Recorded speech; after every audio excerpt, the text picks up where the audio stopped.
Oi, oi, bem-vindos ao nosso quarto episódio do podcast A Jornada. Eu sou Kellen Garcia, arquiteta da Hiperbator Arquitetura, e no episódio anterior a gente falou sobre construção com a construtora Mazzutti e sobre automação com Thaís Giordani. E hoje o tema é super interessante também, nós vamos falar sobre o mundo das esquadrias, dos fechamentos, das coberturas e também dos revestimentos. E para falar comigo sobre esse assunto, eu tenho o prazer de receber a Lígia e a Magda. Sejam muito bem-vindas. É um grande prazer poder participar desse projeto junto com vocês. A gente que está aí desde o início acompanhando a jornada de vocês também, né? O escritório Hiperbator Arquitetura. Então, para mim é um prazer. Obrigada, Lígia. É um imenso prazer. Eu acho que esse projeto tem tudo para ser inovador, para ser esclarecedor para o nosso cliente, que realmente é uma área que você tem muitas dúvidas. Então, só quero parabenizá-la pelo projeto, que é incrível e tem tudo para ser um sucesso. Que bom, obrigada. Vamos fazer juntas, né? Acho que a ideia é essa, a gente transmitir muito conhecimento para os nossos clientes, ensinar eles, né, um pouquinho do passo a passo da construção. Eu vou falar um pouco sobre as duas convidadas de hoje. Então, a Lígia, que é formada em arquitetura e urbanismo pela UDC de Foz do Iguaçu, em 2005, e pós-graduada em gestão estratégica pela UniOeste e gestão comercial pela Fundação Getúlio Vargas. Tem experiência de 17 anos no mercado de acabamentos, pisos, revestimentos, louças e metais. 15 deles na Prisma Revestimento. E atualmente é responsável pelo suporte comercial, pós-venda, execução de showrooms da Prisma.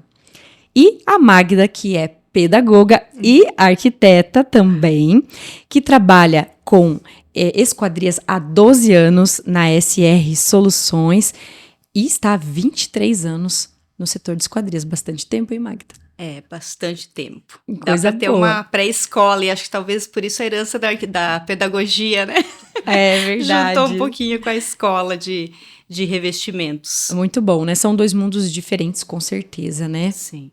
Mas, e você se identificou com o da arquitetura, com o passar do tempo, você sentiu que era algo que te motivava mais? Na verdade, eu sou companheira da Lígia, né, na parte de revestimentos, porque eu comecei na loja de revestimentos, e quando surgiu a ideia de fazer arquitetura, foi realmente para agregar isso para a venda, para o cliente, para entender um pouquinho mais como seriam os processos. Basicamente, o que a gente quer fazer hoje nesse tema de esclarecer o que é primordial, o que é essencial, o que pode ser colocado. Então, é um suporte melhor que eu busquei na arquitetura para ter um respaldo no meu trabalho, e ajudou bastante.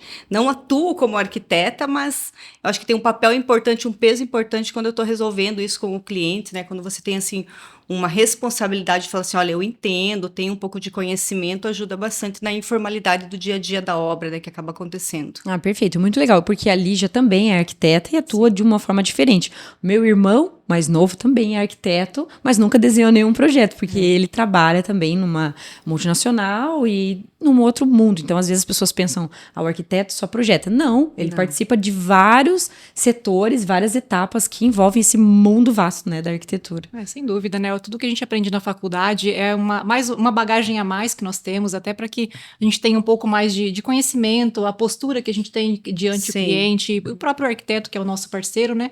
Ela já fica um pouco diferente. A gente consegue falar de igual para igual, digamos assim, em relação ao conhecimento técnico. Com isso certeza. Ajuda muito. A gente, como profissional do desenho, do projeto, sente no dia a dia a diferença de ser atendido por alguém que entenda o que a gente está falando, que saiba ler o projeto, né, para apresentar as soluções para o cliente, para orçar direitinho também, né? Sem dúvida. Ai, muito bom.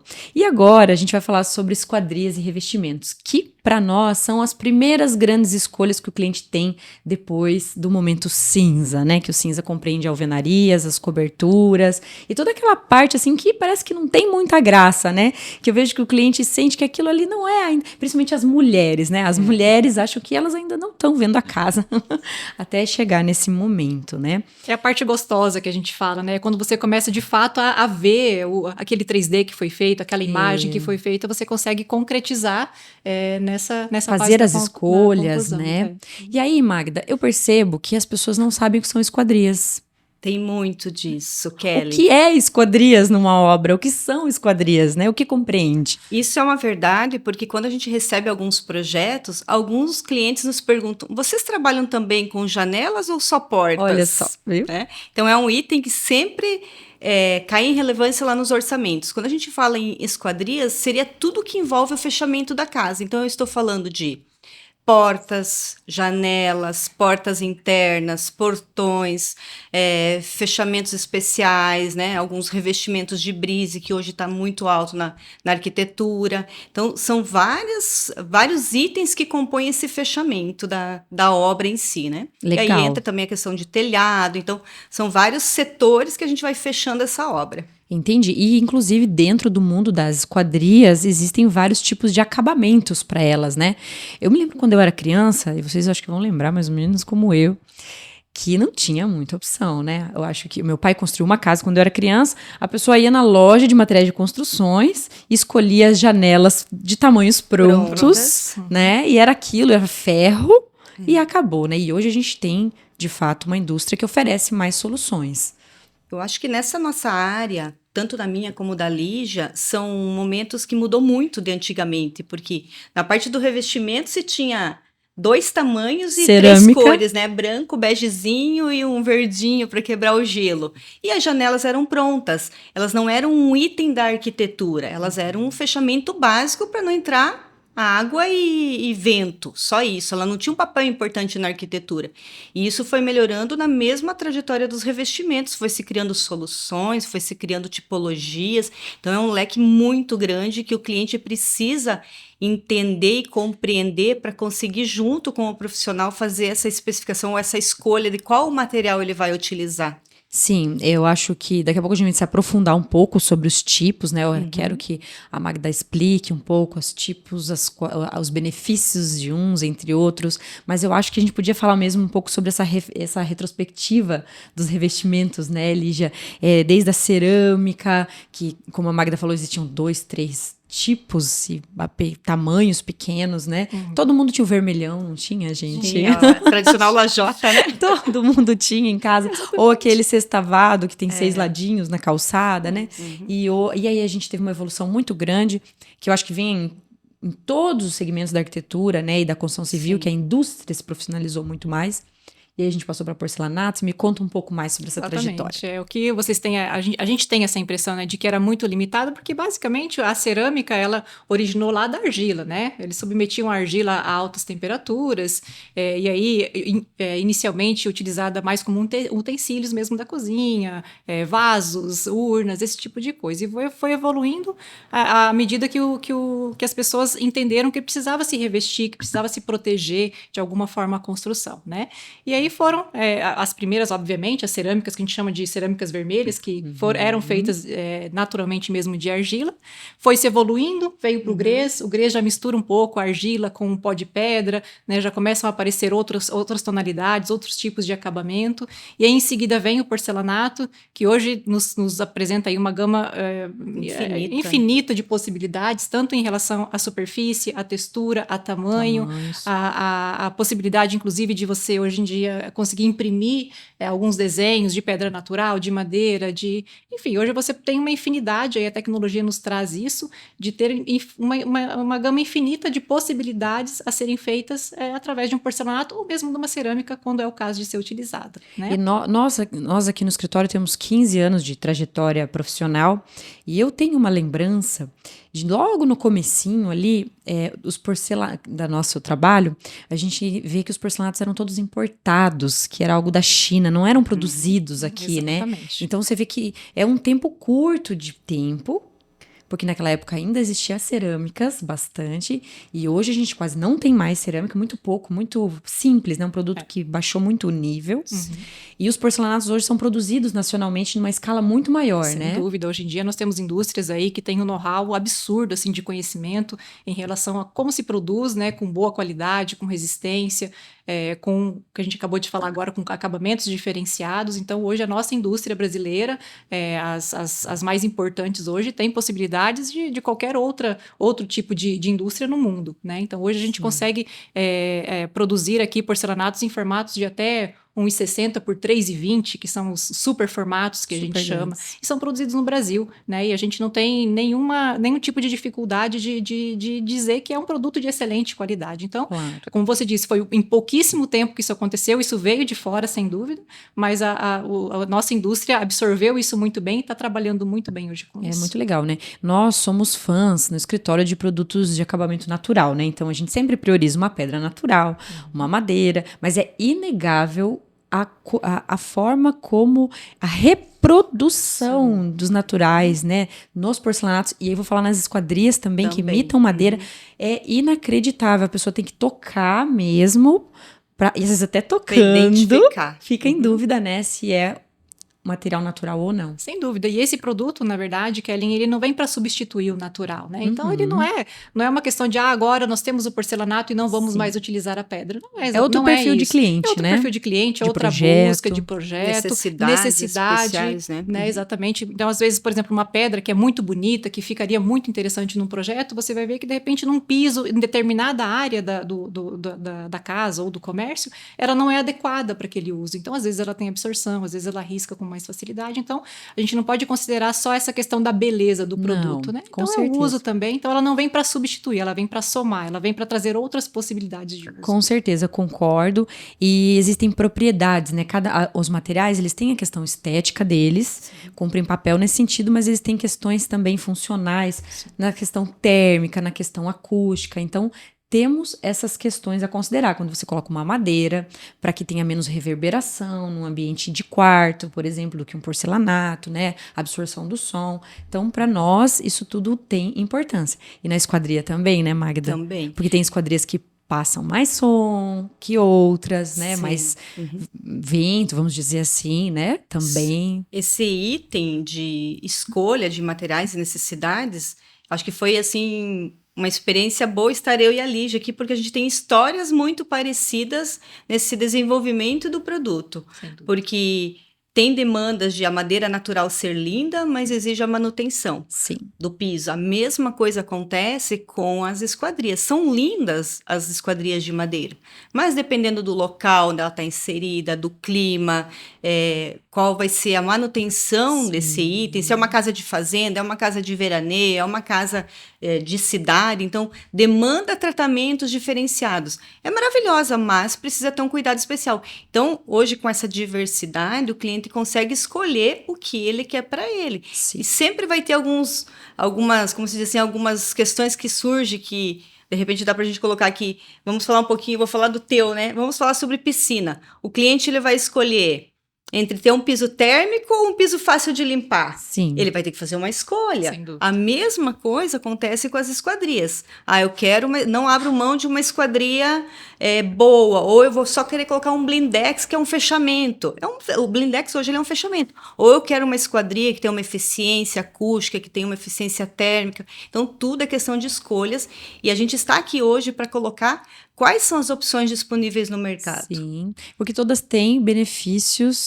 Né? Todas atendem a determinada necessidade. Podem ser financeiros, né? Pode ser essas questões acústicas, estéticas. Então, vamos pautar de vez. Vamos, né? Vamos dizer para os ouvintes o que nós temos hoje de opções no mercado. Hoje nós temos em esquadrias alumínio e PVC, que é o que domina hoje o mercado. Que fora disso seriam fechamentos, que é blindex, ou uma madeira, ou um ferro, que não se usa muito pouco, né? E na diferenciação entre alumínio e PVC, hoje no mercado está muito pouca, Kelly. Pelo desconhecimento do tipo de alumínio que existe no mercado. Existem alumínios muito bons, que conseguem chegar muito próximo à qualidade do PVC, porque o PVC ele nasceu com essa ideia de conforto térmico, conforto acústico. Também era importado no começo, né, Ele era Magda? importado, então ele vinha com uma herança assim que às vezes não era tão bom, porque era um produto da China, e aí veio a tecnologia. Hoje a gente trabalha com uma fábrica que é 100% brasileira, ela extrusa o perfil, monta a esquadria, então eu entrego para o meu cliente uma esquadria pronta, e tudo isso envolve tecnologia. Quando a gente fala em alumínio, o alumínio ele é um produto que vem sofrendo muitas mudanças no decorrer do ano, da mesma forma de outros materiais. Então, você tem alumínios bons e alumínios simples. Por que eu diria alumínio simples? Porque são alumínios que você tem um acompanhamento de como a forma que ele é produzido, que existiam as referências, né? A Alcoa era uma empresa muito tradicional em produção de alumínio, só que hoje ela não existe mais, então muitas empresas estão produzindo alumínio. E o alumínio hoje ele fica assim, deixa o cliente muito em dúvida, porque como que ele é vendido? Diferente do PVC. O PVC eu vendo uma janela em metro quadrado. Eu recebo o teu projeto, né? A Kelly e o Simon me mandam o projeto, a gente olha o quadro de esquadria, já está especificado, que é um item até que a gente vai falar sobre isso, sobre como especificar, né? Atender a necessidade do projeto. E aí você vende por metro quadrado essa esquadria. Já no alumínio, ele é vendido por peso no mercado. Então, eu compro ele por peso. Então, eu posso estar comprando o mesmo alumínio que ele tem um peso de 1 quilo, o mesmo alumínio que ele tem um peso de 800 gramas e o mesmo alumínio que tenha peso de 750.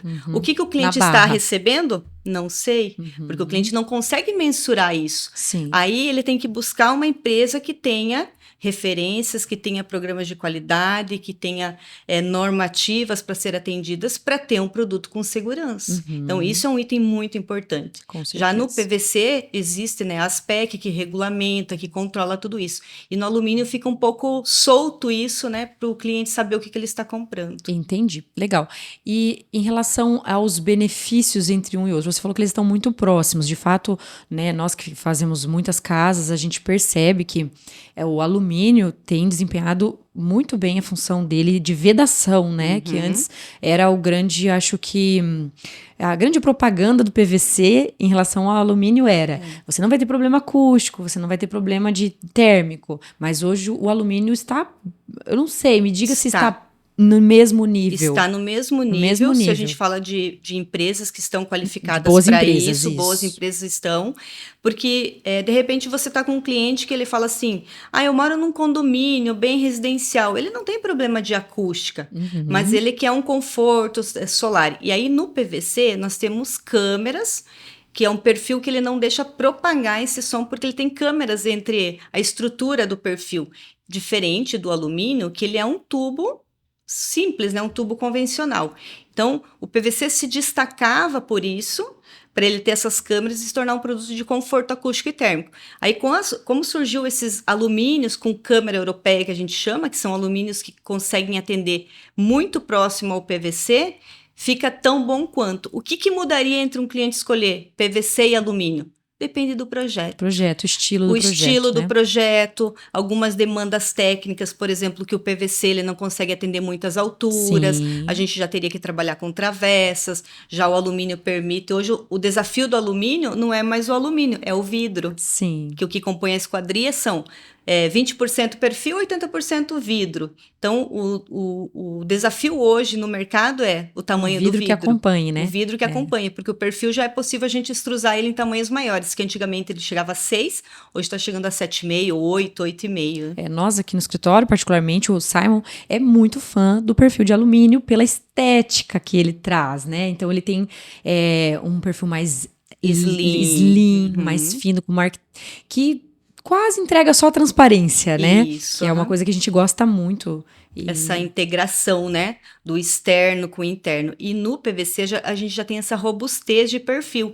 Então, isso é muito de escolha de profissional e cliente. Eu gosto de uma janela bem marcada. Ou eu gosto de uma janela mais slim, que a gente chama que te dá mais um quadro paisagem, né? Que compõe, né, com o perfil do projeto, tá? Da arquitetura.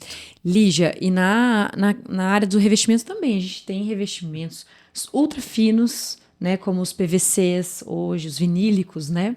A gente tem cimentícios que têm alturas grandes, então é um desafio também compatibilizar nos projetos os vários modelos de acabamentos que a gente tem. Exatamente. É mais ou menos o que a Magda acabou de falar. Eu costumo dizer que não existe produto ruim ou produto bom. Exatamente. Existe um produto adequado àquilo que você está procurando. Então, por exemplo, numa casa, como você falou, acabou de falar agora, 3 ou 4 tipos diferentes de produtos, você pode utilizar todos eles em apenas uma casa, dependendo da necessidade que você tem do ambiente. Então, você pode estar trabalhando numa área interna de cozinha, de sala, com um produto seja um porcelanato, seja uma pedra natural. Você pode ir para os banheiros necessariamente com um porcelanato que tem menos absorção de água, que vai manter ali a limpeza que o ambiente exige. Você pode ir para os quartos com uma madeira natural no piso, que traz aquele conforto térmico, aquela sensação gostosa de conforto. Você pode ir para a área externa com os pisos cimentícios, que são atérmicos e antiderrapantes, né? Já tem as bordas que já vêm prontas para isso, para facilitar, né? e acabar, né, o projeto da piscina, por exemplo. E aí você já tem a fachada também, que chama, de repente, uma pedra natural, uma madeira, ou o próprio cimentício. Então, hoje, dentro de um projeto, seja residencial, seja comercial, você pode trabalhar com todos os tipos de produto, dependendo da sua necessidade. Mas é muito importante que o proprietário do espaço, da casa, do apartamento, do comércio, ele tenha previsão de uso desses acabamentos, né? Sem dúvida. Não é possível você fazer a casa e depois escolher esse acabamento. Influencia, inclusive, na esquadria. Muito. Que a altura do piso vai ter a questão que envolve ali na hora de colocar o perfil a canaleta de deslizar, né? Isso, a porta. o Então, trem.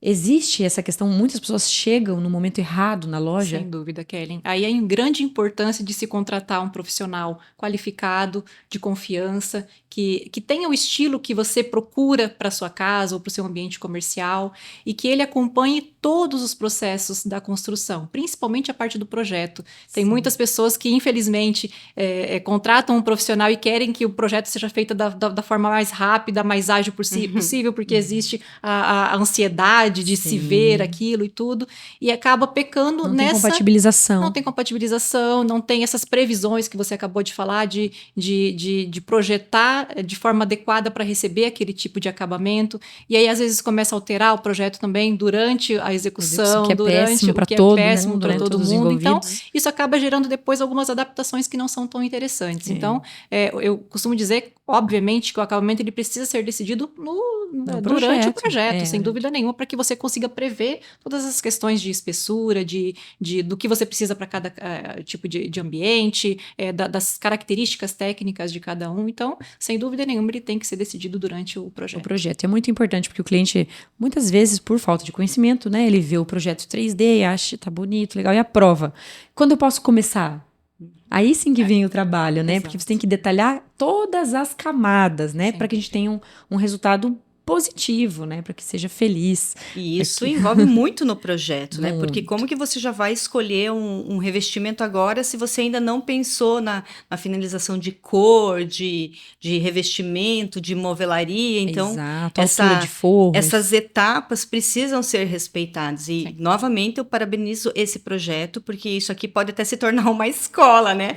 Já pode ser um projeto de uma escola para o cliente que vai construir, para esclarecer essas etapas, que só vai ajudar. A única pessoa que está sendo beneficiada com isso é o cliente. Sim, para que ele tenha informações de qualidade, né, Magda? E essas alterações, no final das contas, acabam gerando prejuízo financeiro, de tempo de execução, e aí começa aquele estresse que a gente Reforma fala. a obra que nem ficou pronta, Exatamente, né? A gente sempre coisa que fala não isso. seria né? necessário. Então, define tudo com bastante calma, com bastante cautela, com bastante tranquilidade. Contrata bons profissionais para... que o preço justifica o trabalho, né? Sem dúvida nenhuma, né? Isso erro na obra, a gente sempre costuma mencionar que 2 erros numa obra de falta de compatibilização gera um custo tão muito maior que o melhor profissional da sua cidade em projeto cobraria, né? Então, isso tem que ser levado em conta. O retrabalho hoje é um dos itens mais caros em desperdício, tempo de obra e financeiro, né? Sim, com certeza.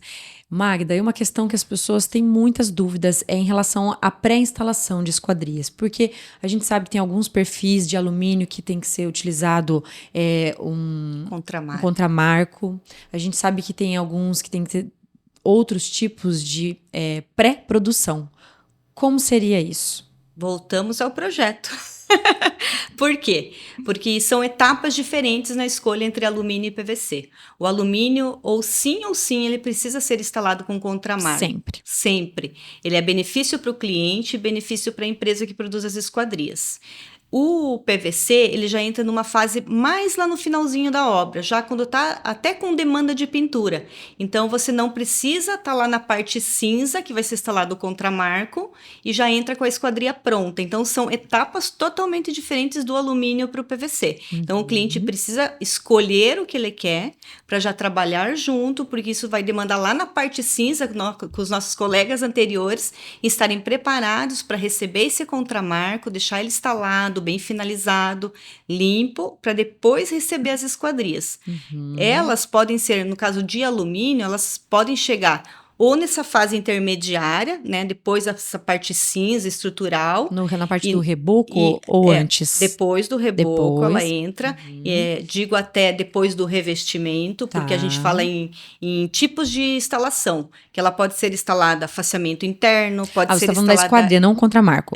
Do contramarco, porque também ele influencia. Contramarco também. Porque se eu quero, por exemplo, uma instalação eixo, que você fala assim, Magda, eu não quero moldura nesse projeto, nem externo nem interno, então ela tem que ser instalada eixo. O que é eixo? Interna. Dentro do vão. Então, muda o acabamento e o contramarco também se posiciona em estágio diferente ali de instalação. Eu quero faceamento interno, que é 90% das obras. Então, ele é instalado faceado interno, e aí tem que ficar no mesmo nível do revestimento que vai ser instalado, para não ficar borda, porque depois eu preciso colocar essa vista. Então, é uma série bem detalhada de revestimentos. Legal. E a gente tem hoje um movimento muito legal de utilizar os trilhos no nível interno e externo. Temos as nossas varandas, né? Nós que amamos as casas térreas, as integrações, né? As varandas. É uma prioridade para nós colocar tudo no mesmo nível. A preparação exige alguma coisa diferente em relação a pisos? Sim. Aí entra novamente a paginação, porque o que acontece? Se você tem uma integração de interno com externo, você pode ou não mudar o piso. Né? No interno você tem um piso polido, grandes formatos, e no externo você quer algo mais estilo pedra. Então, mudam-se as espessuras. Por que a gente precisa saber disso? Porque se você quer o trilho no mesmo nível, eu preciso saber qual é o porcelanato você vai usar interno e qual piso você vai usar externo. E por ele ser embutido, a gente tem uma parte muito técnica e importante que precisa ser previsto isso para fazer as drenagens do escoamento dessa água. Então, eu tenho que trabalhar também junto com o hidráulico, porque não adianta eu instalar um trilho e vou jogar essas águas para onde, né? Feita uma tubulação para receber. Uma tubulação preparada. Então, essa integração hoje está muito presente. A gente pensa ela não só em integração, em conforto, porque a gente pode ficar mais velho, né, não ter aquele desnível, né, um cadeirante. Então, é uma coisa que está muito presente. Hoje as fábricas estão trabalhando muito nessa junção de pisos internos e externos, então tá com muita tecnologia envolvida para esses trilhos, mas volto a dizer, são empresas bem especializadas, porque é um sério problema. Um trilho mal instalado, que ele seja nivelado, você pode ter infiltração, pode ter problemas de entupimento da calha, descolamento do porcelanato, descolamento do porcelanato. Então, uma série de coisas que vão comprometendo todo o funcionamento da obra. Complementando um pouquinho o que a Magda está falando em relação à espessura de pisos, só para as pessoas terem uma ideia, hoje nós temos porcelanatos de 10 milímetros de espessura, 1 centímetro de espessura. Assim como nós temos os produtos cimentícios, por exemplo, que tem 2,5 centímetros de espessura. Ou a pedra natural que tem 2, né? A pedra natural que tem 2. Então, essa diferença ela é muito grande. Nós falando em milímetros parece pequeno, mas para uma execução de obra de contrapiso e de tudo que a gente está falando aqui agora, é uma diferença muito grande. Isso faz muita diferença na hora da execução. E não é uma historinha que a gente está contando aqui, é algo que acontece muito, porque não se pensa no qual piso que vai usar, por falta de projeto, de detalhamento, correria, de esclarecimento, de profissionais envolvidos, e aí, chegou no piso, e agora? O que vai fazer? Vai quebrar uma estrutura de contrapiso lá, que você tenha, de repente... Se a gente está falando de uma casa de 3 andares que foi feita uma laje em balanço, né? Como que você vai fazer isso? Não é possível. Uma laje protendida, você não mexe mais. Não mexe mais, então você já tem que pensar nisso lá no projeto e escolher qual material eu quero usar. Então, tem muita coisa boa no mercado, tem muitos produtos que atendem, é só questão de escolher as suas prioridades e, junto com o profissional e com o cliente, o que eu quero para minha casa, né? Que é um item bem importante. Muito bom. E como eu falei, nós somos fãs de materiais naturais e a gente gosta muito da seleção da Prisma de marcas, né? A maioria das empresas de revestimento hoje são multimarcas, poucas são... empresas de uma única marca, né?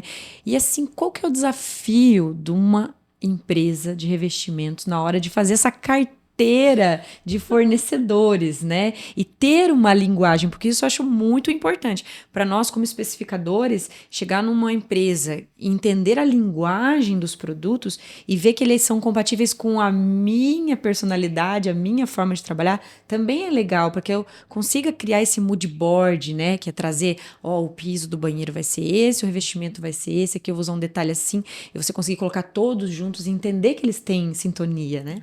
Muito bom. A gente hoje procura ter um mix de produtos, Kelly, muito voltado realmente à diversidade, né? Inicialmente nós trabalhávamos, nosso DNA sempre foi de trazer produtos inovadores, trazer produtos que não haviam ainda no mercado, e a gente procura sempre manter isso ao longo dos anos. Hoje nós trabalhamos com, a gente acabou de falar aqui, os porcelanatos, as pedras naturais, a madeira natural, o piso de PVC ou vinílico. Nós temos hoje os produtos de pedra triturada, que você pode personalizar os ambientes, você pode escolher as cores dos produtos. Nós trabalhamos com os tijolos de cerâmica, os tijolos de barro mesmo, aqueles bem naturais. Então, as pedras também para revestimento de piscina, de fachada. Então, a gente procura ter uma diversidade muito grande hoje de produtos, justamente para atender a todas as necessidades de um projeto de arquitetura. E eu vejo hoje um grande desafio, que a gente se bate um pouco nisso, porque a gente sempre quer continuar trazendo coisas diferenciadas, né? E o desafio que nós vemos hoje é mesmo a questão de aplicabilidade desses produtos, porque eles exigem um conhecimento técnico muito grande, eles exigem um grau até de aplicação meio que artesanal, e de você olhar de uma forma diferente para isso. O nosso desafio hoje está um pouco nessa questão mesmo, de trazer é muito fácil, a gente consegue trazer com tranquilidade. Você acha que a mão de obra não está preparada para receber esses produtos? Não andou conforme o mercado infelizmente, nós temos excelentes profissionais hoje disponíveis, né, para fazer esse tipo de trabalho, mas nós não conseguimos atender na escala que a gente gostaria. Então, a gente tem um pouco de dificuldade. Os profissionais, infelizmente, eles alguns, né, ainda têm um pouco de resistência ao novo, de resistência a entender que cada produto tem uma forma de se aplicar, cada produto tem uma forma de se instalar. Então, a gente tem um pouco de dificuldade em relação a isso. Nós, com uma frequência grande, procuramos trazer alguns treinamentos para a mão de obra, principalmente em relação à argamassa, como se aplica. A gente procura trazer isso de uma forma até frequente, mas a gente ainda tem um pouco de resistência em relação a isso. E aí vem até uma questão também da gente poder falar um pouquinho aqui em relação à contratação de mão de obra, que às vezes o cliente também não dá tanta atenção, às vezes primordial, tanta importância a isso. E a gente fala que isso é também primordial na construção, porque não adianta você comprar um produto com valor agregado super alto, um produto que é diferenciado, que você olha às vezes no showroom e fala, eu quero isso para minha casa, que lindo, né? Eu vejo no projeto, que lindo. E às vezes na hora de você aplicar isso, você não dá essa atenção. Né? Então a gente tem que olhar também para isso, para essa questão. E acontece muito, né, Lígia? Acontece bastante. Muito. A gente, durante a nossa caminhada, a gente já viu pastilha sendo colocada, algo inverso. Exato. Aplicação de... Eu já tive telhas aplicadas. A moça falou assim, não é o que eu comprei, não é a cor, porque ela tem na parte oculta uma cor diferente. Então, é uma coisa muito real que está acontecendo. E assim, acho que entrando um pouquinho da pergunta que você fez para a Lígia, por como escolher essas marcas... É uma soma de coisas, Kelly, porque quando você se torna uma loja especializada, você consegue colocar forças, focar no que você quer entregar para o teu cliente. Quando você começa a fazer pão, bolo, torta, salgadinho, você não consegue dar atenção para tudo. Então, isso é bem desafiador para a gente que é empreendedor, isso porque você quer colocar no mercado, mas aí você não tem o respaldo de mão de obra, às vezes da própria fábrica, né? De que tem fábrica, garantia, de fornecedor, né? Porque isso é um item que... Eu sempre falo que problemas na obra irão acontecer.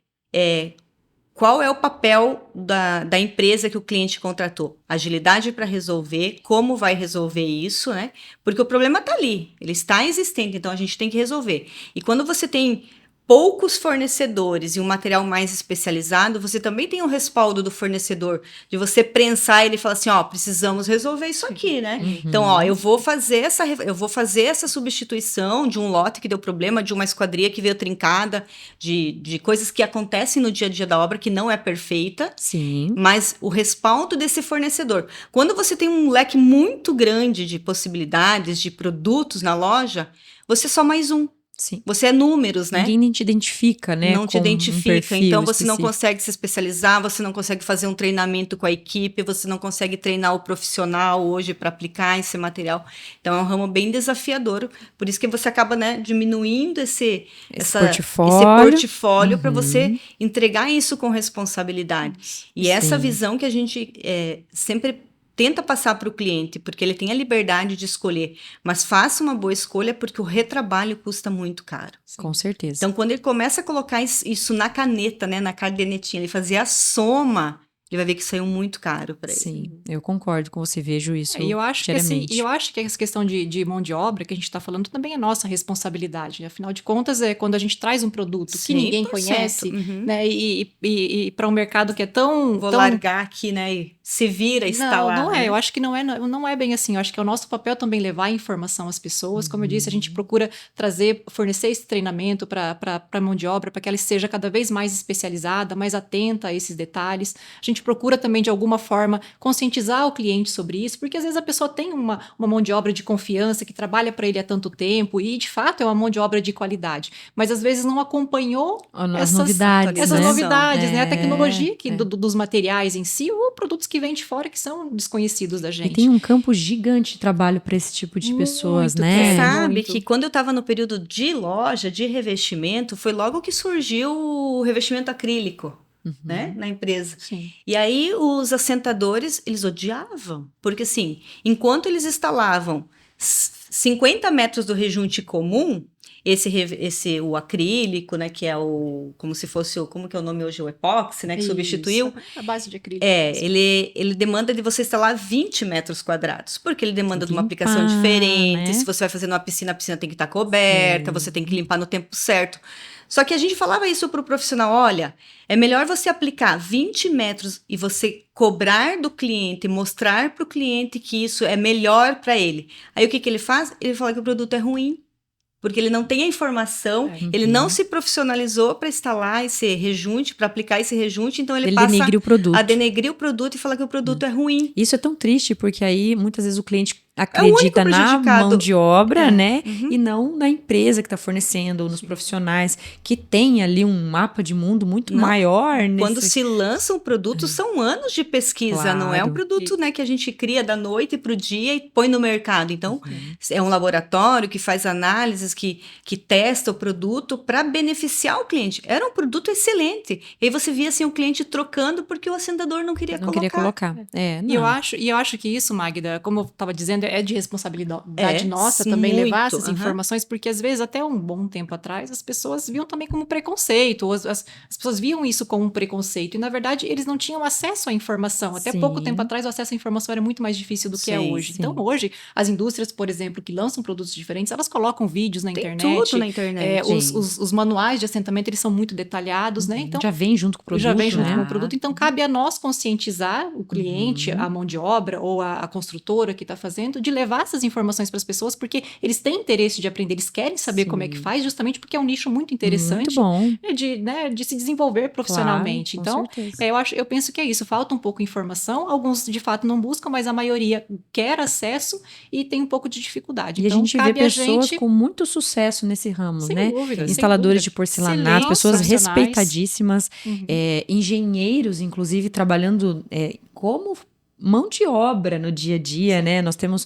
uma pessoa que faz parte de carpintaria para nós, que instala os pisos de madeira, os forros que a gente gosta tanto, que ele é engenheiro e presta um trabalho excelente, né? Por conta do conhecimento. É a questão mesmo da busca do conhecimento e a gente fornecer para eles de forma muito mais fácil essa informação. E aí dá tudo certo. Exatamente. Então, o que a gente costuma falar é um desafio, mas a gente procura trabalhar nesse sentido de fornecer as informações para que tudo dê certo, para que o cliente olhe lá na loja, veja aquilo lindo e maravilhoso e veja na obra dele também, né? Com responsabilidade, se realize lá, com responsabilidade e entregar aquilo que o cliente buscou de fato. Com certeza. E você, como pessoa imersa nesse mundo dos acabamentos, como você vê a influência das sensações de cada material nos ambientes. A gente sabe, né, como profissionais, que faz bastante diferença, né? Você ter algo mais frio, algo mais quente, algo mais confortável aos olhos.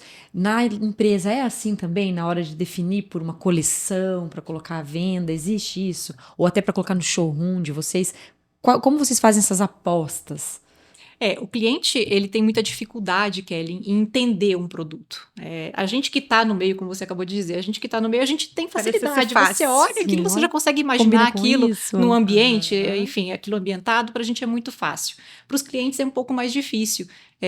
Até mais para uns do que para outros, né? Então a gente também trabalha com essa situação. Então, quando a gente vai projetar um showroom, por exemplo, a gente procura colocar a maior quantidade possível de produtos expostos para que o cliente consiga sentir, colocar a mão, ver como é que vai ficar, experimentar. E, ao mesmo tempo, a gente também não pode colocar muitas opções de revestimento aplicado, porque você também confunde o cliente. O cliente começa a olhar tudo aquilo, ele começa a se perder, porque, de fato, ele não tem essa visão que nós temos. Então, a nossa escolha é baseada mais ou menos nisso. A gente faz uma seleção dos principais produtos que a gente entende que o cliente tem um pouco mais de dificuldade de entender ele aplicado, e procura fazer de uma forma um pouco mais limpa também, para que ele não se confunda e não se perca na hora da escolha. E isso faz toda a diferença. A sensação que um produto te traz quando você passa a mão, quando você olha, né? o Acho toque. Que hoje as pessoas, o toque é uma coisa assim fundamental, que pesa muito, né? É áspero, é gostoso o toque. E aquilo tudo já vai construindo no cliente aquela sensação que ele quer da casa dele. Ele começa a se imaginar naquele espaço. O que isso vai trazer para mim? Como que eu vou me imaginar nisso? Né, qual é o conforto? Qual que é o efeito que isso vai dar? Então, sem dúvida nenhuma, o revestimento ele faz muito parte da sensação final que o cliente vai ter quando ele entrar na obra dele. E um tema que me chama muita atenção ainda no mundo dos acabamentos de revestimento é o modismo, né? Sim. Infelizmente, a gente vê que existe muita moda, né? Existem coisas muito passageiras nos revestimentos e é bem prejudicial para os clientes nesse sentido, porque é muito difícil você reformar uma casa e tirar tudo para colocar outra coisa. Então, inclusive, não por esse motivo só, mas nós tentamos trabalhar sempre com coisas atemporais. Mas a gente vê e vivencia uma mistura em ambientes, às vezes tem 3, 4, 5 diferentes que não combinam entre si. Algo que um ano é bonito, no outro ano já não é legal. E aí, é real isso mesmo? A sensação que nós temos? É real. Assim como a moda. A moda assim também é assim. Hoje você usa, daqui a pouco vira modismo, daqui a pouco não se usa mais. Ela é cíclica, né? E na arquitetura não é diferente. Como esses materiais, principalmente os materiais sintéticos que a gente fala, os materiais que são produzidos para imitar alguma coisa, eles são mais cíclicos. Eles são passageiros. Hoje se usa, é bonito, todo mundo gosta, e aí todo mundo compra. Amanhã já virou, marca mesmo uma linha de tempo o produto, né? Ele tem a capacidade de fazer isso na obra. Por isso que grande marcador, né? É um grande marcador. Você consegue identificar uma obra mais ou menos o ano que ela foi feita. Pelo produto, pelo produto que foi Tem aplicado. Um que me lembro muito, que eram aqueles mosaicos que imitavam português, né? Assim, aquelas desenhos azuis, assim. Onde você vai, que você vê aquilo, você já sabe quando foi feito aquilo. E a pessoa que normalmente tem uma raiva daquilo, ela fala, por que eu coloquei esse produto, né? Exatamente. Mas eu acho que a linha, como você estava falando, principalmente dos produtos naturais, né, eles são de fato atemporais. Utilizava-se muito, inclusive como técnica construtiva. A madeira, por exemplo, a pedra, né, ela foi inicialmente utilizada como uma técnica construtiva mesmo, de estrutura, né? de fechamento e tudo mais. E hoje nós utilizamos elas como revestimentos. Sim. E não é exatamente isso, né? O que faz ela ser atemporal é justamente isso, a história que ela traz junto com ela. E aí, quando você consegue optar por esses materiais, porque da mesma forma, eles não podem ser utilizados em todas as situações, em todos os casos, indiscriminadamente. Isso não é possível. Então, quando ele é utilizado da forma adequada, nos lugares adequados, é isso. Você olha a casa hoje, daqui a 10 anos você olha e fala, isso é lindo. Da mesma forma que você viu 10 anos atrás. Tem história, então, né? E antigamente eles eram usados como elementos construtivos que eram mais abundantes, né? Também. Então, hoje a gente tem um pouco mais de escassez, mas a indústria, ela conseguiu fazer o quê? Tirar peças mais finas. Então, você usa lascas, né? Coisas que tem a mesma sensação final, mas não agridem tanto, né, o ecossistema, né, remoção desse material, né? Exatamente. E volta um pouquinho para revenda ou pro fornecedor que se especializa em determinados materiais. Quando você falou, né, qual é o cuidado que eles têm de montar o showroom. Porque você colocar uma peça colorida lá, que você vai olhar de vez em quando, o teu cliente vai lá e vai olhar o dia que ele for na loja. Mas aí ele vai pôr no banheiro dele, que é um banheiro onde ele entra todos os dias, né? Aí vem o arrependimento. A mesma coisa das esquadrias. Eu gosto do preto, mas a minha casa é clássica. Então, você vai ter que fazer uma escolha, né, na esquadria. Então, existe muito isso de você conseguir minimizar, escolher assim com muita propriedade, com muito carinho, o que você vai colocar para o cliente em tipologias de porta, tipologias de revestimento, para realmente atender a necessidade de quem vai morar na casa. Sim, com certeza. E as esquadrias têm algum modismo em questão de cores? Tem lançamentos que nem chegam a aparecer direito no mercado? Aqui vem uma novidade que é muito pouco conhecida, Kelly. No alumínio, como ele vem sucateado há muito tempo com alumínio básico, né, que é aquelas linhas Suprema Gold que todo mundo conhece, Sim. e era preto, branco e bronze, as cores disponíveis. Hoje, pouquíssima gente conhece que nós temos mais de 50 cores de alumínio, ou podendo até personalizar por Pantone e texturas. Então, eu posso ter alumínio tom de madeira com textura de madeira, não aquele... Não liso. Aquela coisa fake, né, que parece que é uma estampa. Então, essa tecnologia da indústria trouxe também para as esquadrias, para conseguir fazer isso, que o cliente coloque a mão, tanto no PVC quanto no alumínio, para saber é madeira ou não é. Legal. Então, e aí entrou os ripados, né, que veio com tudo, que exige uma manutenção muito forte na madeira, e no alumínio você tem a facilidade de instalar, e a gente fala que o brasileiro adora uma limpeza, né, de pegar a máquina VAP e fazer aquela limpeza tudo, de final de ano, né? Rejuntes, né, tirando os rejuntes da Lígia.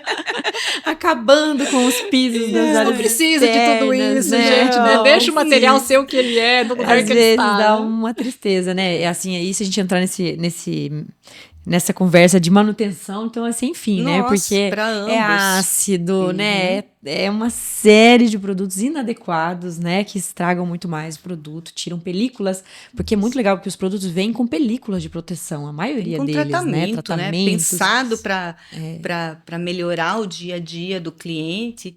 E aí você aquilo é removido, né? Aí você pergunta, com o que você limpou? Não, eu limpei com esse produtinho aqui do mercado. Daí vem o produtinho ácido. Nossa, até uma caveirinha desenhada. Queimou o produto, né? Não tem recuperação mais. Só não olhei para onde que ele poderia ser usado ou não. E é interessante isso, né? Eu acho que é um pouco regional essa questão da manutenção que a gente sempre fala. Às vezes a pessoa ela compra um produto de área externa, seja uma pedra, seja um cimentício, seja um próprio porcelanato. E ela quer que aquilo esteja limpo o tempo todo, todos os dias. Isso não é possível. Não é assim, com nenhum tipo de produto, na verdade. Ele tem as marcas nossa região, as marcas do né? A nossa região já tem um desfavorecimento, né? Que a gente tem uma terra vermelha. Sim. Então, isso já é um ponto a ser pensado no tipo do acabamento, como fazer isso melhorar, né? Isso faz parte da nossa realidade também. Que não tem como fugir. Não tem como. Então, nenhum material é mágico, é milagroso, que ele vai ficar, como você falou, existe o tempo que incide sobre o produto, que ele vai desgastar, ele vai... Isso e é bonito apreciar isso também, sabe? Isso, é valorizar exatamente Na hora a pessoa escolhe um piso travertino para casa dela, é óbvio que as áreas onde tiver mais trânsito de pessoas vai ficar mais marcado, mas é bonito. Eu acho engraçado que as pessoas não querem nas suas casas, mas se elas vão num restaurante na Itália, elas acham que lindo, né? Exatamente. Mas assim, tem essa carga que traz e é legal. Acho que as pessoas precisam mesmo ficar mais leves em relação a isso. Sem dúvida. Tudo, né? Eu penso assim, você precisa, primeiro, escolher aquilo que te agrada. Voltando um pouquinho até a questão do modismo que você acabou de falar, Kellen. Olha para a arquitetura, olha para a construção como aquilo que vai te agradar. Sim. Não aquilo que vai te agradar o seu vizinho ou que te agradou no seu vizinho. Pensa, o que me agrada, o que me conforta, o que me provoca uma emoção, um sentimento, uma sensação gostosa, uma experiência gostosa. Isso vai ser o mais adequado para mim hoje ou daqui a 10 anos. Então, o modismo ele está muito ligado a isso. Eu vi, achei bonito na casa de outra pessoa, eu quero também porque está usando. Né? E aí você coloca e daqui a 5 anos você olha para aquilo, você não aguenta mais, porque não é aquilo que você gosta. Você viu, da sua essência. Não faz parte da sua essência. Então, acho que a escolha ela tá muito precisa estar muito direcionada a isso, aquilo que eu gosto, aquilo que me faz bem, né? E aí é também aquilo que tem uma resposta técnica adequada para cada ambiente, né? Que isso é muito importante. Mesmo nos porcelanatos, nós temos os polidos, temos os acetinados, temos os antiderrapantes, né? E cada um deles vai cumprir uma função.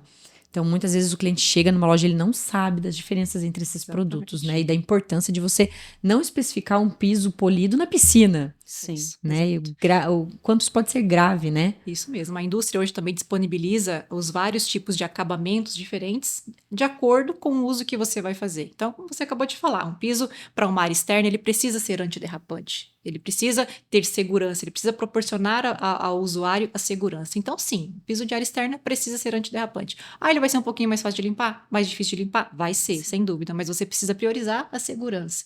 Quando você vai colocar, por exemplo, um revestimento numa fachada, o que precisa ter esse produto?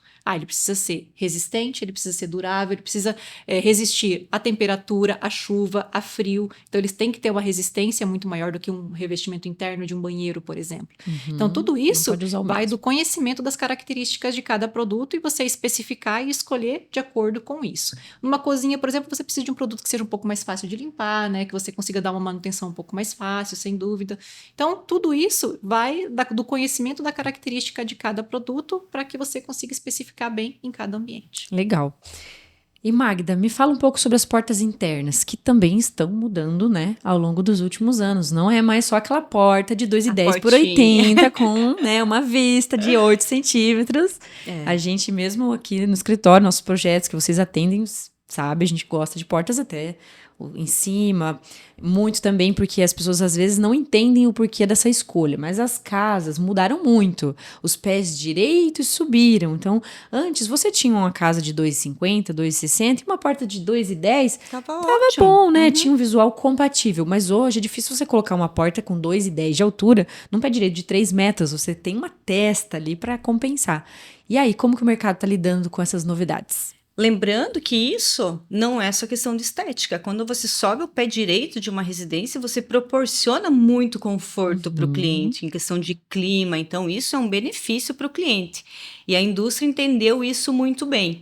Na parte de portas internas, Kelly, a gente tem um desafio, que é o cliente saber um pouquinho, juntando com a Lígia, manutenção de portas internas, porque hoje existem produtos no mercado, mas também tem algumas leituras erradas, que é portas à prova d'água, como são feitas essas portas, os materiais que são utilizados. Então, quando a gente fala vamos falar uma porta de banheiro, por exemplo. O batente, que é o que você tem contato com o chão, ele é a prova d'água. Você pode deixar ele inundado na água que ele não vai ter problema. Mas a folha não tem como ela ser, ela é resistente à água. Então, o dia que é questão cultural, que a gente gosta de jogar uma água no banheiro, né? Pegar a duchinha higiênica e dar uma esticadinha, a porta né? vai estragar. Molhou, já seca, para manter ela, porque ela vai começando a pegar essa umidade, por mais tratamentos que ela tenha, que a indústria está sempre buscando desenvolver, imunizar essa porta numa determinada altura, mas molhando constantemente, ela vai sofrer alterações. Então, é um item que é um desafio ainda para as indústrias, buscar um produto que seja totalmente à prova d'água, mas fora disso, a gente tem muitas possibilidades. São portas com revestimentos em PVC, são portas em alumínio que podem ser feitas, portas de ACM, que hoje tem uma forte tendência no mercado. Principalmente as de entrada, de fachada, né? Porque ela possibilita diversos revestimentos, inclusive eu posso montar uma porta com os revestimentos, né? Com pedras, com porcelanato, então abriu-se um leque muito grande de possibilidades. E portas com função de estrutura da casa, né? Com vedações, com vedação inferior, com vedação superior, portas com fechadura de segurança, portas com fechadura eletrônica, que parece uma bobeira, mas é uma coisa muito útil. Eu amo. Gente, minha vida mudou depois que eu coloquei fechadura eletrônica. Você sair andar de bicicleta e não ter que levar a chave. Para nada, né? É muito bom. Eu sempre falo isso. Agora eu queria que não precisasse levar o celular também, né? Tinha que existir alguma coisa, mas eu, de fato... Tá saindo aí. Eu e o Simon, a gente sempre tinha problema com a chave da casa, porque às vezes estava com a pessoa saía com o carro e ia embora a chave, mudou a nossa vida. E é muita tecnologia, você consegue liberar para sua a Tata da limpeza, né, a sua diarista, para alguém que vai fazer um serviço esse que seja de confiança, você libera esse acesso para ele, ajudou bastante nas locações, né, imóveis locados, então facilitou muito essas tecnologias que vieram para as portas. Então são muitos benefícios. A gente sempre fala assim, o cliente vai colocar uma fechadura eletrônica, eu falo isso que é bem importante até um item. Eu vou colocar uma fechadura eletrônica na minha porta de fachada. Às vezes você usa muito pouco a porta de fachada, né? Muito pouco. Muito pouco. E você acaba usando mais a porta de serviço. Põe um puxador lindo, maravilhoso, deixa aquela porta imponente e põe uma fechadura lá na tua porta de serviço. Sim. Na porta que você entra de acesso da garagem, que você já chega. Hoje a gente tem uma tecnologia bem legal, que é uma fechadura alemã. E ela tem toda a tecnologia envolvida, ela tem até proximidade. Então, você chega com as sacolas, se você está, né, com o celular, porque ela é vinculada ao aplicativo, então a porta já abre sozinha. Questões legal. De segurança, te dá um relatório de quem entrou, quem saiu na casa. Então, são muitos benefícios, conforto e segurança que vêm junto com as portas. E tipologias, assim, são imensuráveis. Vai da criação do projeto, né? Com frisos, com detalhe, com bandeiras, que eu acho que a bandeira é um item... que faz muita diferença no projeto. É lindo. Porque ele não fica aquela porta solta, né? Baixa, ele dá aquela continuidade, né, da porta. Então, é um item que... possibilidades de fechamento com cava, né? O puxador cava embutido na folha, fechamento de dobradiças ocultas, maçanetas, uma infinidade hoje no mercado. E a hora da aquisição das portas internas? É diferente da hora da aquisição das esquadrias? Ela pode ser fechada até no momento, só que elas são definições que acontecem mais lá para o final. Sempre, o melhor momento para instalar elas é antes da entrada de imobiliário, porque você instala, faz o isolamento delas e depois mobiliário o pessoal... solto. É o mobiliário planejado também. Porque também? O que acontece? Às vezes no planejado você tem um fechamento de painel que ele precisa chegar na porta. Sim. Então você tem que estar com essa porta instalada, porque hoje acontece muito isso. O cliente fala assim, mas não dá para você me falar quanto que vai avançar essa vista? Eu não posso, porque eu estou falando de um vão que eu não sei se ele está 100% requadrado. Então pode ser que na hora da instalação o profissional tem que jogar ela um pouquinho mais para cá, um pouquinho mais para lá, e não vai vencer aquela linha esperada. Então, se eu quero que vai do projeto, se eu quero que esse mobiliário, ou esse revestimento, a pedra, o painel, chegue até a porta, eu preciso que a porta esteja instalada. E essas portas também, elas receberam um upgrade, né? Que esse acabamento igual dos painéis, as portas Sim. camufladas, né? A gente tem muito isso nos projetos. A arquitetura de interiores, ela tomou esse corpo, né? E aí tem o fornecimento, né, de lâminas, muitas vezes, das indústrias moveleiras para trabalhar junto com vocês, né? Trabalhar em conjunto. As próprias fábricas já estão se conectando com as fábricas de mobiliário para trabalhar junto, porque sentiram que isso é uma demanda que veio com muita força e não vai embora tão cedo. Sim. Porque para esses projetos mais minimalistas, os projetos assim com uma essência um pouco mais clean, mais limpa, que é o que a gente vem conversando aqui, né, daquela escolha mais tranquila de revestimento, não misturar muito material, isso vai permanecer. Então é um mercado que eu acho que não é uma micro tendência, eu acho que é de fato algo já incorporado, né? Com certeza. Vai contar a história de um período arquitetônico, né? E é muito bonita. Quem escolhe realmente tem de excelente e bom gosto. Né? Fica muito legal mesmo. Lígia, e me conta, como que você acha que os revestimentos eles podem ser utilizados para transmitir essas identidades do projeto? Eu acho que quando o projeto ele é muito bem pensado, e a gente está acabando de falar aqui agora também, quando tudo é pensado de forma integral, quando você integra todas as decisões de todos as etapas de um projeto, né? Você consegue, sem dúvida nenhuma, é necessário que você crie mesmo um conjunto de ideias, que você consiga definir através disso o conceito do projeto, a identidade do projeto, até o estilo, né, do projeto. Então, sem dúvida nenhuma, a escolha do revestimento em conjunto, ela traz essa unidade, digamos assim, e define o estilo. E além do estilo, tem a questão do padrão... de valor dessa casa também, né? Porque algumas casas, você só por olhar o revestimento você já entende que é uma casa que tem um valor agregado financeiro, né? Vamos falar então de piscinas, a gente vai ter uma oportunidade de falar de piscinas e áreas externas aqui no podcast, e o revestimento da piscina é algo que é bem diferente, né, entre você utilizar uma pastilha e utilizar uma pedra natural, um ijal, uma água marinha, né? E você acha que isso conta a história do valor daquela casa? Financeiro também? O valor financeiro, sem dúvida. E qual o valor, o que de benefício isso te traz, primeiramente, né? Porque isso tem que te trazer um benefício, você tem que sentir esse benefício para que isso seja impresso depois. Uma pedra natural, por exemplo, como você acabou de falar, uma pedra ijal, quando você coloca ela numa piscina, não é só o efeito estético que ela tem de legal, ela tem também uma propriedade terapêutica. Você entra lá, você sai de uma piscina ijal, por exemplo, relaxado, né? Ela tem propriedades, inclusive, de renovação da pele. Então, tem várias coisas que são incutidas no produto, né? No produto de valor. Que valorizam financeiramente essa casa, e na hora de uma venda, a pessoa vai olhar com outros olhos para aquela casa, aquilo tem um valor diferenciado justamente por todas as propriedades que ela tem. Como a gente também falou, um revestimento de parede com uma pedra natural. Uma pedra não é igual a outra em momento algum. Então, aquilo traz uma personalidade, traz um diferencial, de fato, para a casa. E isso é perceptível no olhar, no sentir, né? Isso também define a questão dos estilos, né? Que você olha para uma casa e fala, meu estilo dessa casa é o que combina comigo. E isso vai ter um valor muito maior, eu vou conseguir valorizar muito mais isso. Então, faz toda a diferença. E hoje no mercado de revestimentos, o carro-chefe ainda é o porcelanato ou já tem outros produtos mais à frente, ou nem é o porcelanato, como eu citei? Hoje é o porcelanato. O porcelanato, porque hoje ele atende a muitas necessidades, né?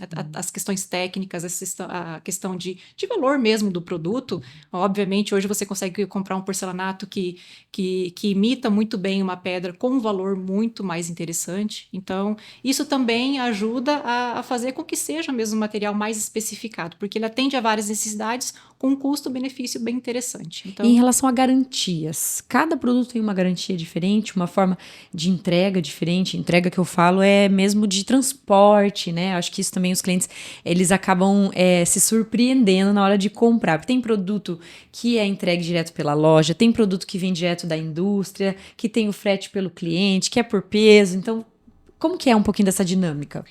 Os produtos, assim, hoje os que nós comercializamos, nós trabalhamos com as duas modalidades de venda, que é a de revenda, que nós compramos os produtos e entregamos ao cliente, e tem os de representação, que a indústria é como se nós intermediássemos mesmo a venda, a indústria integra diretamente ao cliente.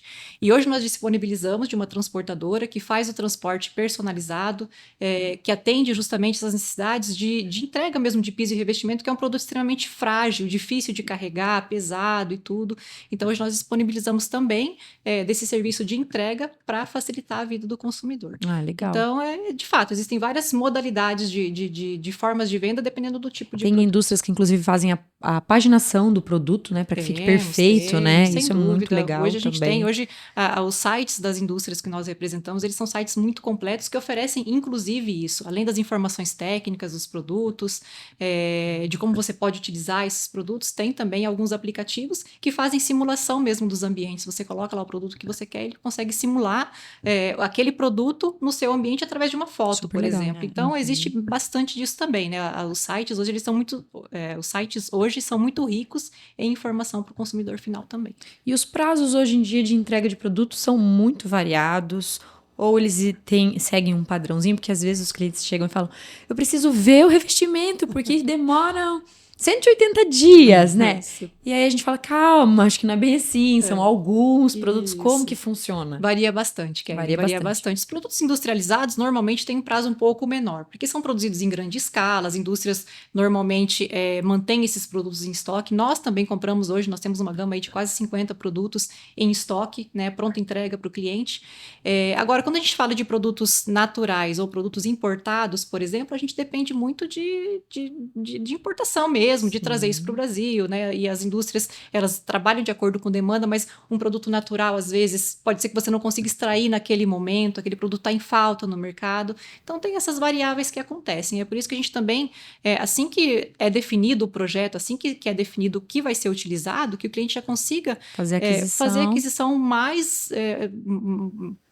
antes possível para que isso não aconteça. Na hora de ele escolher o produto, ele gostou, ele vai comprar e não consegue receber. Então, compra com antecedência, você consegue prevenir. As indústrias, às vezes, guardam esse produto lá para que não seja entregue na obra. Ou, às vezes, elas produzem um mês, 30, 40 dias antes de você precisar. Então, existe essa possibilidade também. Então, definir o produto, já compra. Já compra, que é para garantir, você não ter né? perigo depois de ter que substituir o produto por outro. Legal.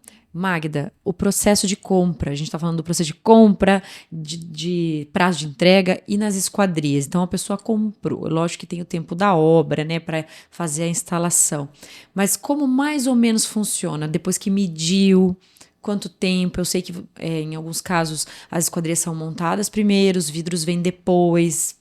Conta um pouco dessa história para nós. São etapas importantes porque a gente faz assim... no momento que o cliente optou pelo alumínio ou pelo PVC, que são demandas diferentes, existe o prazo de produção, que também entra, como ela falou, que demandam de terceiros envolvidos. Então, quando a gente fala no alumínio, uma cor especial, demanda de eu pegar esse alumínio cru e mandar para pintura. Então, é um prazo mais extenso. Se eu compro um alumínio existente de mercado preto, branco ou bronze, ele tem a pronta entrega, então é mais fácil. No PVC, não. No PVC, ele demanda de produzir essa esquadria conforme o pedido. Então, ele é 100% personalizado. Então, eu preciso ter um prazo que varia pelo acabamento. Quando a gente fala em PVC branco, 45 dias. Depois de medido. Depois de medido. Quando a gente fala em PVC laminado, que é o revestido para imitar madeira, ou preto, ou bronze, ou outras cores especiais, é de 65, 75 até 90 dias. Depende da cor. Porque no PVC a gente tem a opção também de fazer ele ambos lados diferentes, né? Sim. Interno branco e externo de outra cor. Aí esse é o que tem o prazo mais longo. Mas normalmente branco 45 dias, laminados convencionais 75 e os especiais um pouquinho mais. No alumínio o prazo é 60 dias, não passa disso, a não ser que seja uma pintura muito especial, que aconteça alguma situação, então ele precisa ter esse tempo para entender. Porque aí no alumínio ele é o vidro separado. Já no PVC, ele vem o vidro instalado na esquadria. No conjunto. Ele só não vem quando são esquadrias de grandes vãos, até porque o manuseio fica impossível, né? Da tipologia. Mas senão ele é instalado já pronto. Legal. E demanda de terceiros envolvidos para que isso aconteça. A instalação também toma um período longo, né? A instalação, ela é rápida. É rápida? Ela é rápida. Dos dois modelos? Rápida, só que ela pode ser em etapas, porque a gente fala em dois setores de instalação. Eu posso só instalar as esquadrias e não fazer o acabamento, porque vai muito do desenvolvimento da obra. O pessoal gosta, deixa eu passar uma demão de pintura, depois vem e faz os acabamentos finais. Então, mas ela é muito rápida, a instalação. E é uma instalação muito limpa, né? Tanto do PVC é muito limpa. A gente faz muita reforma com o PVC, justamente por isso. Né? Porque não é uma coisa que quebra, que dá aquela sujeira normal de obra. Então, mas precisa ter esse cronograma. Em todas as etapas da obra, é muito importante ser respeitado esse cronograma. Porque se ele for instalado em momento errado, as esquadrias, muito antecipado, porque acontece muito no dia a dia aquele empurra-empurra, né? O construtor atrasou a obra, daí ele joga para o piso que não chegou, daí o piso não vai lá e não instala, a esquadria não instala porque o piso não está, e fica essa informação que é importante para o cliente, Kelly, é ele saber qual é o momento passo a passo, certo, né? Passo a passo. Confiar na indústria que forneceu para ele, né? Aí volta a escolha de empresas que são especializadas, de empresas que são focadas para isso, para fazer esse acompanhamento de obra, porque é um item que demanda de muita dedicação, acompanhamento de obra, porque as medições eu posso fazer por dois tipos. Eu posso fazer ou por medição de vão, ou seja, eu espero o vão estar pronto, vou lá e faço a conferência e faço o pedido, e que às vezes o cliente não tem ciência desse prazo, e aí ele está desesperado, porque ele vê daí a parte boa da casa, a casa ficando pronta, e ele quer fechar para entrar mobiliário, começar a instalação, e aí ele descobre que a minha esquadria vai demorar 75 dias para chegar. Ou uma segunda etapa é o vão combinado, que vai de um acordo muito honesto e profissional entre empresa e o construtor ou a construtora que está fazendo a obra de combinar esse vão e adiantar esse pedido. Na medida. Que aí, a obra atrasou um pouquinho, as esquadrias já estão aqui, ou a gente descarrega na obra, ou deixa no depósito e faz a entrega. Como pode acontecer algumas situações de ocorrer algum atraso, mas aí é mínimo e você consegue contornar isso na obra. Então, esse cronograma de etapas, desde colocação de revestimento, colocação de esquadrias, portas internas, né? O telhado, que é uma coisa que vem muito antecipado, que ele cobre realmente a obra, mas assim, é um item que demanda de muito conhecimento do cliente para ele não sofrer consequências que o único prejudicado é ele. Sim. Porque se eu instalo a esquadria no momento errado, em momentos que ainda está mexendo com parte lá fora de externo, fazendo piso, calçada, o pessoal passa pelos trilhos, risca, machuca, e aí fica o cliente assim, eu vendo um produto de excelente qualidade, né? Vamos falar de um PVC que tem umas vedações muito boas em conforto acústico, e aí aquela obra lixando o gesso, aquela contaminação de coisas, que isso só vai prejudicar o produto final, né? Certeza. É roldana que tem que fazer manutenção, ou às vezes até troca, porque é cimento dentro do trilho. Então, essas etapas de obra, a partir do momento que o cliente tem esse conhecimento de qual é o melhor momento para se colocar, o único beneficiado com isso é o cliente. Com certeza. A gente sempre faz tudo pro bem deles, né? Isso a gente não quer. Porque ele é o prejudicado, em sequência eu, porque ele vai achar que, né, nós colocamos um produto que não atendeu a necessidade dele, que ficou ruim, que ficou pesado, então são... Mas a ansiedade, né, ela prejudica muito, a construção precisa melhorar muito nisso, então volto a elogiar esse projeto, que realmente as pessoas escutem com muito carinho, porque tem muita informação valiosa aqui, que foi feita para o bem do cliente, para ele entender, para ele é aquele sonho, né, dele ver o projeto, dele lá olhar o revestimento, dele olhar as esquadrias e aquilo se tornar real na casa dele, né, e não uma frustração. E aí, em relação a garantias, né, os produtos têm garantias diferentes, alumínio, PVC... Tem. Os revestimentos têm, né, Lígia? É que toda construção, Kelly, existem normas. Sim, por mais que o cliente não conheça, existem normativas, né, que regulamentam. Sim. Questão de vida útil de projeto, da própria construtora. Então, em produtos, o PVC ele é um produto que tem garantia de 10 anos. 10 anos. Porém, o que a gente fala PVC. Em garantia? O perfil. Acessórios como motor, maçanetas, peças que vão complementando a esquadria, são 2 anos de garantia, e aí você faz a manutenção. E o vidro é um item que ele fica um pouco assim, meio suspenso no ar, né? Qual é a garantia do vidro? Ou o vidro, ele assim, ou ele apresenta defeito imediatamente, ou ele não apresenta mais defeito. Certo. Então, ele é já imediato, né? Entendi. Que acontece isso. E no alumínio, a garantia de pintura também são 10 anos, e acessórios a mesma coisa. Muito bem. Então, se a gente for falar em tempo, é muito Bastante tempo, né? São 10 anos que você vai estar com um vínculo, que é o que a gente estava conversando aqui. Quando a gente está mexendo numa obra, a gente está a longo prazo, né? A gente cria uma história com o cliente.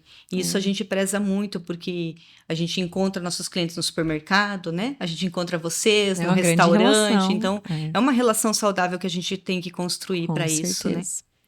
Os pisos e revestimentos funcionam mais ou menos da mesma forma. Todos os produtos que nós trabalhamos, nós procuramos, inclusive, trabalhar com fornecedores muito sérios, com os quais a gente tem relacionamentos também duradouros e que a gente sabe que em qualquer situação eles vão estar ali para nos respaldar. Mas também depende muito do produto. Do tipo do produto. A questão da fabricação, quando o produto chega com defeito de fabricação, obviamente já na hora, já se troca, já se faz a substituição, não temos problema nenhum. E aí tem também a questão do tempo, ele também depende muito do uso que o cliente faz. Então, em relação à garantia de fabricação, total, todos eles têm. E aí, depois disso, a gente tem que, obviamente, sempre avaliar o que aconteceu, qual que é a situação, se tem a ver com mão de obra, se tem a ver com o uso, se tem a ver, de fato, com o que o produto promete e depois talvez não tenha cumprido. Então, tudo é de análise, tudo precisa ser analisado assim que chega a reclamação. E os produtos novos também, ao longo do tempo, você descobre os problemas até para gerar as garantias, eu acredito, né? Sim. O piso vinílico, por exemplo, que entrou no mercado, você saberia bem certinho o tempo de uns 10 anos? Eu diria que uns 12 anos, mais ou menos. Então, agora, eu não sei se vocês têm percebido, mas eu tenho observado que muitos pisos vinílicos antigos estão começando a ficar desbotados, né? Que eu acho que é uma coisa que não era prevista, talvez as indústrias começaram a ver há pouco tempo, que eles sofrem com o sol, diferente de porcelanatos ou outros tipos, né, de produtos. Isso também tem evoluído bastante, né? Obviamente, como você disse, às vezes vai sentindo o que vai acontecer e não adianta. Quando você trabalha com um produto inovador, Ele obviamente tem que isso pode acontecer e vira, né? Em qualquer tipo de produto isso pode vir a acontecer. E aí que eu digo que é muito importante o relacionamento que você tem com essa indústria, com essa fábrica, né? O que você exige deles e nós que trabalhamos com produtos, a gente também vai sentindo da fábrica. Quando a gente pega um produto diferenciado, a gente vai sentindo como é esse relacionamento, se isso está legal, se eles estão tendo a postura que nós esperamos que eles tenham. E aí, obviamente, se a gente entende que depois foi algum tipo de problema que tem relação com o produto ser inovador ou não ter sido testado, que é muito difícil acontecer, obviamente a empresa vai nos respaldar, sem dúvida nenhuma. Com certeza. E uma pergunta que todo mundo adora é em relação a investimentos. A gente sabe que casas são personalizadas, que existem N opções para se escolher, mas eu queria saber de vocês se existe, dentro dos mercados de vocês, um valor de porcentagem de investimento médio dentro do valor de uma casa. Então, uma casa que custa 1 milhão, um exemplo, quanto representa investimento em esquadrias? Depende. Quantas janelas você vai colocar? Eu sei, mas uma média, assim, porque existe, sabe? Sim, a automação diz que é 5%. 10% é uma média. Uma média de 10%. Vamos falar em estruturas básicas, né, Kelly? Sim. Básico, 10%. Então, isso é um papel muito importante para o arquiteto, que a gente sente muito, e acredito que seja também por parte da Lígia, essa conversa sincera com o cliente de quanto ele tem para investir, quanto ele quer investir, está disposto a investir, porque às vezes fica naquela conversa, né, discuta que o cunhado, o primo fez com tanto e fica naquele informal, e aí depois começa a não seguir o projeto e fazer as trocas, né? Sim. E aí esquece o projeto, todo o trabalho que o escritório fez para aquela casa, para aquela residência, e você começa a fazer as trocas, né? Sim. Ah, não, o piso eu vou colocar esse porque ficou muito caro, as esquadrias eu vou pôr essa porque ficou muito caro, e aí você queria conforto de você sair de um vidro laminado e vai para um vidro temperado, e aí eu vendo uma esquadria de PVC com vidro temperado que não serve para nada, porque aí eu tenho uma esquadria que é totalmente eficiente com vidro temperado. Então eu estou jogando dinheiro fora do cliente só para ele falar que ele tem uma janela de PVC. Então o investimento é muito importante saber fazer esse cronograma financeiro, né, e escolher prioridades. Tem cliente que vai falar assim, olha, eu quero investir nas esquadrias, ou eu vou investir no telhado e não vou investir na esquadria, eu não abro mão da minha área de lazer, então para mim qualquer, né, fechamento é fechamento, então é importante. No episódio com a construtora a gente inclusive comentou sobre isso, às vezes pensar fazer uma casa um pouco menor. Mas com mais qualidade, né, porque às vezes a gente vê as pessoas apuradas, mas decidiram fazer uma casa de 500 metros, talvez nem precisava tudo aquilo, e acaba perdendo em qualidade, né, você tem uma casa grande com pouca qualidade, então diminui um pouco, mas faz bem feito. Né? E aí entra naquele quesito que a gente estava falando. O que é uma casa de alto padrão? Pois é. Uma casa de alto padrão, ela pode ter 300 metros. Falamos isso exatamente essa fala. Muita tecnologia envolvida, com materiais excelentes. Ser uma casa luxuosa, né? Do que uma casa de 8, 9 milhões retalhada, porque aí começou a faltar dinheiro, aí troca isso, troca aquilo, substitui por isso. E o valor de mercado desse imóvel desce muito, né? Acho que na hora de venda, às vezes você tem uma casa gigante que perde para uma pequena. A pessoa vai comprar, ela escolhe a pequena. Pequena não, né? Não estamos falando de imóveis pequenos, né? Mas uma que tenha qualidade. Mas tem uma falsa descrição desse alto padrão mesmo, porque não está se avaliando o que realmente é esse alto padrão. A gente fala em alto padrão, não é dinheiro, é materiais de qualidade. E durabilidade. Projetos bem resolvidos, muito importante isso, porque um projeto não pensado para aquela vivência do cliente, né, para o que realmente ele quer, para onde ele vai morar, é muito frustrante. A gente sempre usa uma frase com os nossos clientes que é assim: o bom e o ruim, em questão de projeto, o bonito e o feio, custam exatamente o mesmo valor por metro quadrado, né? Depende do desenho que você tem da casa. Então, uma casa de 300 metros pode ser maravilhosa, como pode ser péssima, né? Pode, isso tá e muito gastar a mesma coisa para fazer as duas, né? Então, é complicado. Exatamente. Isso é uma grande verdade. O que a Magda falou em relação à sinceridade que o cliente precisa ter com o arquiteto e com a gente também, porque às vezes são os dois que escolhem em conjunto. você falar de fato quanto você pretende investir, o que você pensa em investir em cada fase da obra, porque às vezes o cliente ele fica, essa informação ela fica muito vaga e você acaba escolhendo os produtos de forma cega mesmo, você não consegue entender aquilo que ele precisa. Nos acabamentos, por exemplo, isso varia demais de um produto para outro. Tem produto que custa R$60, tem produto que custa R$300, R$400 o metro quadrado, que dão quase que o mesmo efeito, quando nós falamos de efeito, né? Não da qualidade em si, mas de efeito. Então, isso precisa estar muito claro quando o cliente vai contratar um escritório, quando vai nos acessar para fazer uma compra, o que você não ficar tímido em relação a isso. É uma conversa muito íntima, muito honesta. Mas a maioria não consegue falar. Não consegue falar. E aí não sei se por preocupação, por medo de falar muito ou falar pouco, né? Mas a gente, de fato, todas as vezes que é feita essa interrogativa, não tem devolutiva. O cliente tem dificuldade em dizer o que ele quer E é uma investir. realidade, porque hoje a gente pega alguns projetos, por exemplo, o ripado. O ripado, ele é um item que pesa no orçamento. Então, assim, eu já tenho um valor, olha, em média, R$700 o metro do ripado. Então, se o cliente já fala assim, eu quero ripado na casa inteira, você já faz um cálculo rápido e fala assim, você já sabe. Não, então vamos mudar, só vamos deixar nesse ambiente, ou tira, não tem essa disponibilidade.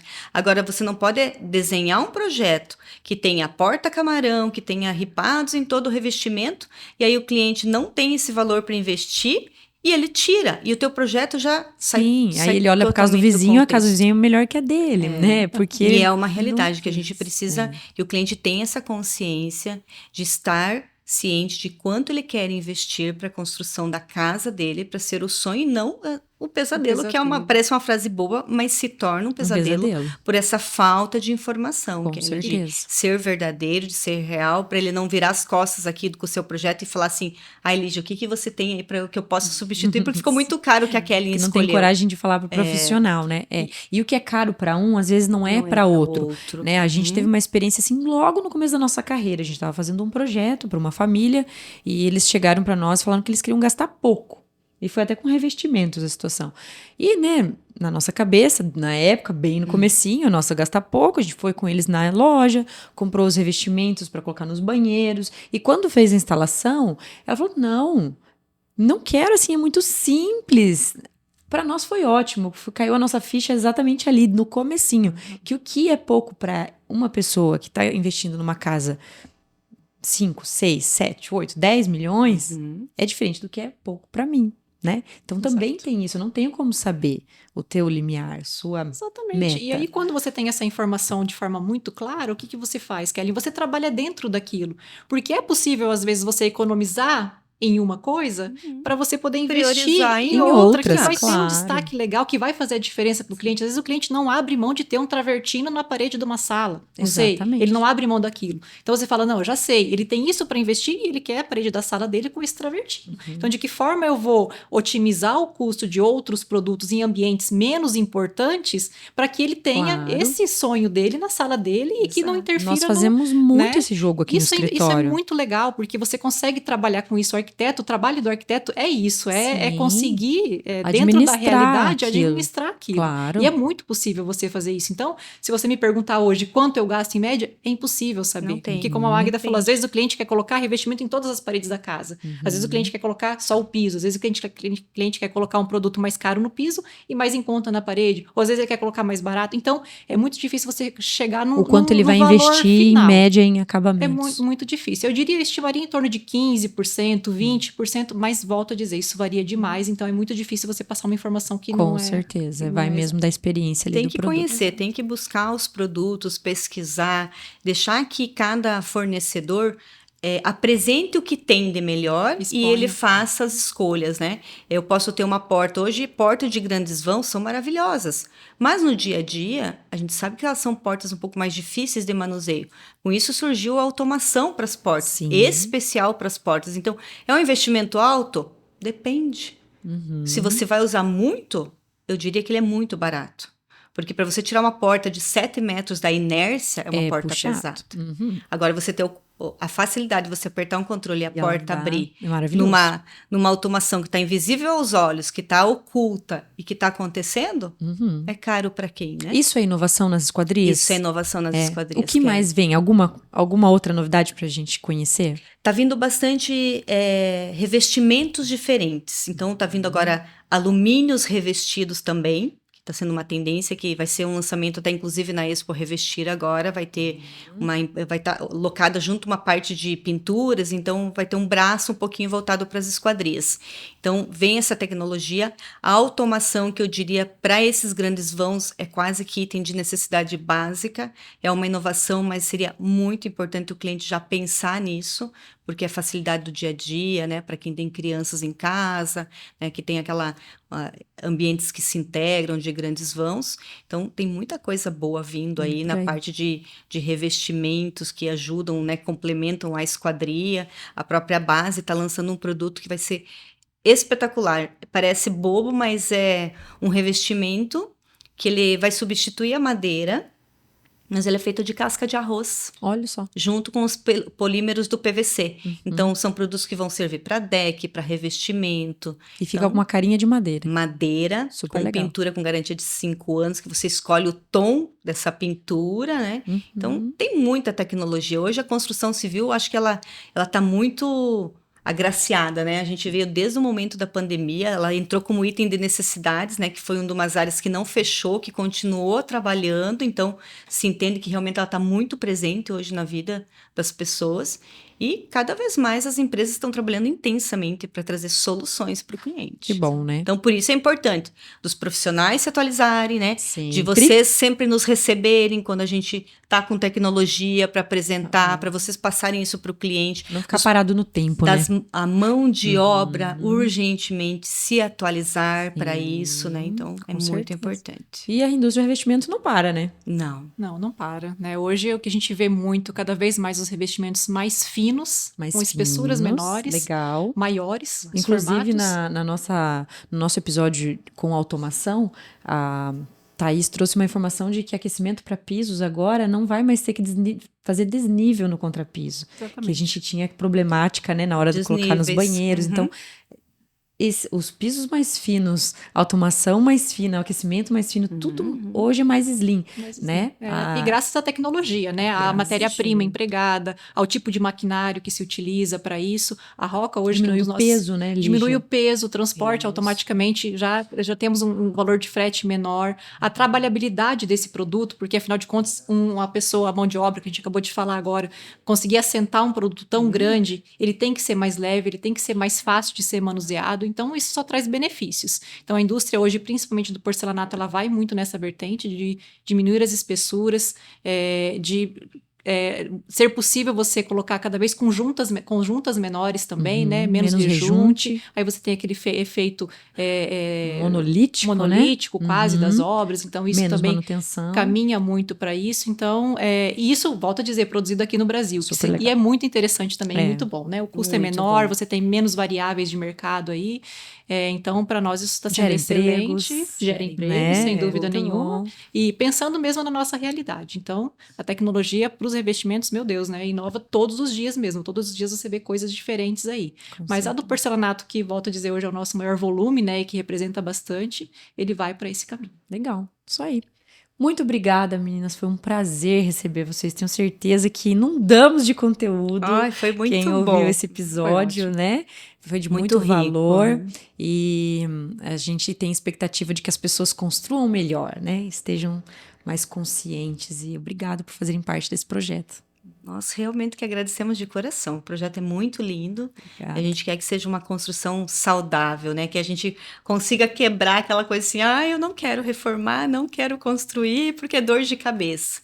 É muito lindo construir, que o sonho do cliente seja de fato um sonho, que a gente consiga de alguma forma levar informação para ele, para que ele olhe para isso como uma informação. O que eu posso tirar de bom para que a minha obra comece e termine do jeito que eu sempre imaginei, que eu sempre sonhei. Isso é muito importante. Boas contratações. Isso. Agradecemos bastante também a participação de poder, né, trazer essas informações, pelo convite, claro, e esperamos que tenha contribuído. Com certeza. Obrigada a todos vocês, eu espero no nosso próximo episódio, onde nós vamos falar de móveis planejados, móveis fixos e iluminação. E até lá!